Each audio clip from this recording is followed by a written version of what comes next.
लीजिए हाजिर हूँ हर सुबह और हर शाम की तरह लेकर के देश दुनिया की तमाम खबरें।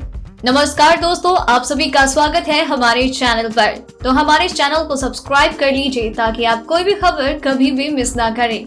आज के इस वीडियो में जानेंगे कोरोना वायरस का देश में तांडव, कितने लोग हुए पीड़ित और कितनों की अब तक मौत। देश के इन राज्यों में आज आधी बारिश का अनुमान। 1 जून को दस्तक देगा मानसून, टूटेगा लॉकडाउन का लॉक, किया जारी रहेगी सख्ती। कैसा होगा लॉकडाउन 5 जून से इतना महंगा हो जाएगा पेट्रोल डीजल, लगातार 2 हफ्ते तक बढ़ते रहेंगे तेल के दाम। यात्रीगण ध्यान दें, रेलवे इन लोगों को दे रहा है ट्रेन टिकट किराए पर छूट, मंत्रालय ने दी इसकी पूरी जानकारी। कोरोना वायरस को लेकर भारत की एक और बड़ी छलांग, दुनिया में इस नंबर पर पहुंचा देश।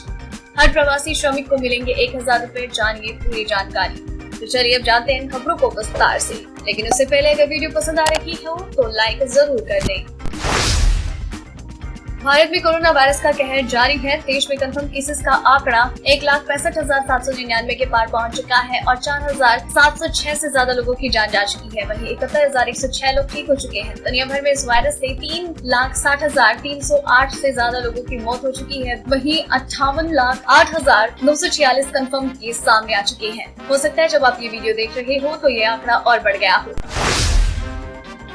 मौसम विभाग ने अगले 24 घंटों में पंजाब, हरियाणा, राजस्थान, मध्य प्रदेश, उत्तर प्रदेश, बिहार, झारखंड, दिल्ली और पश्चिम बंगाल समेत उत्तर भारत के कई राज्यों में गरज के साथ आंधी तूफान आने और हल्की बारिश होने का अनुमान जताया। मौसम विभाग ने बताया कि दक्षिण पश्चिम मानसून केरल में 1 जून को दस्तक दे सकता है। भारत की चीन के साथ सीमा विवाद पर मध्यस्थता की पेशकश करने वाले अमेरिकी राष्ट्रपति डोनाल्ड ट्रंप ने कहा कि मैंने प्रधानमंत्री नरेंद्र मोदी से इस संबंध में बात की, लेकिन चीन के साथ बने विवाद की वजह से वो अच्छे मूड में नहीं है। साथ ही एक बार फिर उन्होंने मध्यस्थता करने की बात को दोहराया। चीन मुद्दे पर ट्रंप की मध्यस्थता की पेशकश करने वाले दावे को भारत ने किया खारिज। सूत्रों के अनुसार मंत्रालय का कहना है कि डोनाल्ड ट्रंप और प्रधानमंत्री मोदी के बीच हाल ही में कोई बातचीत नहीं हुई। दोनों ने आखिरी बार 4 अप्रैल 2020 को हाइड्रोक्सी क्लोरोक्विन को लेकर बात की।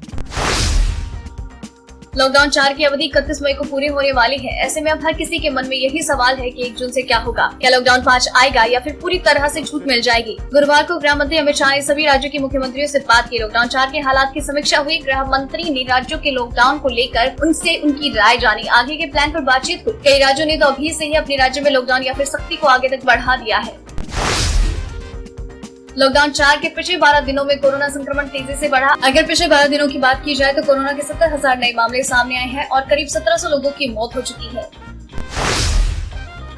देश में लॉकडाउन 4 को 18 मई को लागू किया गया। 12 दिन बाद यानी कि स्वास्थ्य मंत्रालय की ओर से जारी रिपोर्ट के अनुसार अब देश में कोरोना मरीजों की संख्या 1,65,799 हो गई। लॉकडाउन में हुए घाटे को पाटने के लिए तेल विपणन कंपनियां जून में पेट्रोल डीजल के दाम 5 रुपए तक बढ़ा सकती है। इसके अलावा कंपनियां अगले महीने से कीमतों में रोजाना बदलाव की व्यवस्था को दोबारा बहाल करने की भी तैयारी में है। उनका कहना है कि लॉकडाउन में कम बिक्री के साथ सरकारों ने भी टैक्स बढ़ा दिया है, जिससे लागत और बिक्री में काफी अंतर आ गया है। वर्ल्डोमीटर वेबसाइट और जॉन हॉपकिंस यूनिवर्सिटी के अनुसार कोरोना वायरस को लेकर भारत की एक और बड़ी छलांग देखने को मिली है। दुनिया के सबसे ज्यादा प्रभावित देशों में भारत 9वें और एशिया में पहले स्थान पर पहुंच चुका है। 3 दिन पहले ही ईरान को पीछे छोड़ते हुए भारत 10वें स्थान पर आ गया था। बृहस्पतिवार को रात तक भारत में कुल संक्रमित मरीजों की संख्या बढ़कर 1,63,120 दर्ज की गयी।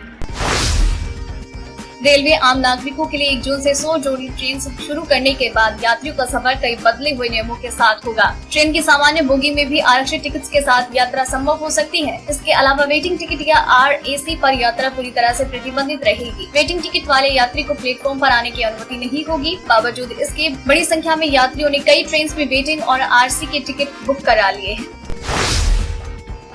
31 मई को लॉकडाउन 4 खत्म हो जाएगा, लेकिन उससे पहले ही एक खबर जमकर वायरल हो रही है, जिसमें लॉकडाउन 5 की गाइडलाइन बताई जा रही है। जिसमें लिखा गया कि लॉकडाउन 5 में 11 शहरों पर फोकस, धार्मिक स्थलों, जिम में छूट, ऐसा हो सकता है लॉकडाउन 5। इतना ही नहीं, ऐसी भी खबरें वायरल हो रही है जिसमें कहा जा रहा है कि 31 मई को पीएम मोदी मन की बात कार्यक्रम में इसकी घोषणा करेंगे। लेकिन गृह मंत्रालय ने इन सब खबरों को ट्वीट करते हुए फेक बताया है, जिसमें स्पष्ट कहा गया कि ये सिर्फ अफवाह है।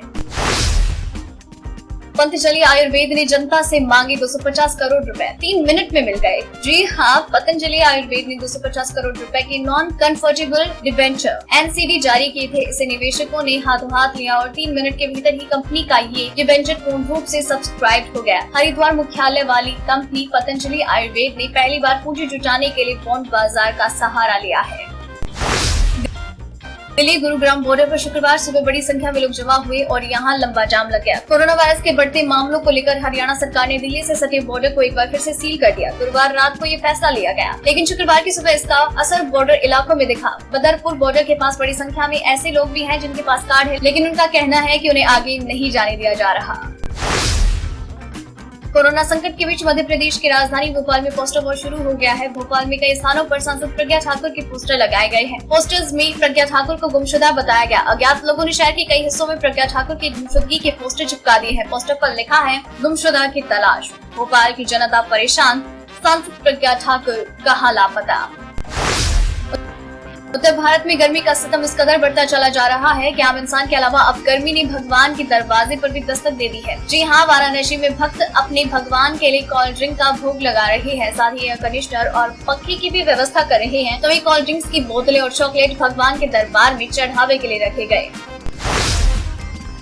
1 जून से देश भर में चलने वाली 200 ट्रेन में किराए में छूट अब सिर्फ दिव्यांग, गंभीर बीमारी से ग्रसित मरीजों और वो छात्र जो अपने पैतृक राज्य को छोड़कर अन्य राज्य में रहकर पढ़ाई कर रहे हैं, उन्हें ही दी जाएगी। रेल मंत्रालय का कहना है कि बुजुर्ग और महिलाओं का कोटा बरकरार है, लेकिन उन्हें ट्रेन में सीट की प्राथमिकता दी जाएगी।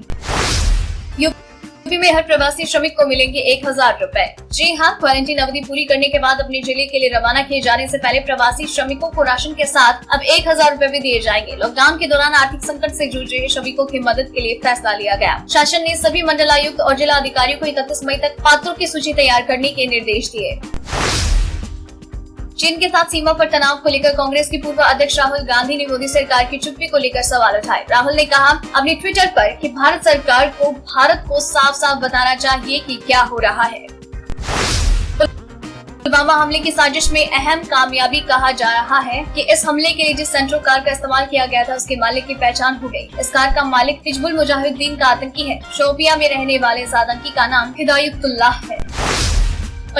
पंजाब के अमृतसर में मजदूरों ने विरोध प्रदर्शन किया। प्रदर्शन कर रहे मजदूरों ने कहा कि गुरुवार को उनकी हेल्थ स्क्रीनिंग की गई। बस में बैठाकर स्टेशन ले जाया गया, लेकिन फिर कहा गया कि ट्रेन रद्द हो गई। तब से हम सड़क पर ही रुके हुए हैं। हम चाहते हैं कि सरकार हमें तुरंत घर भेजे।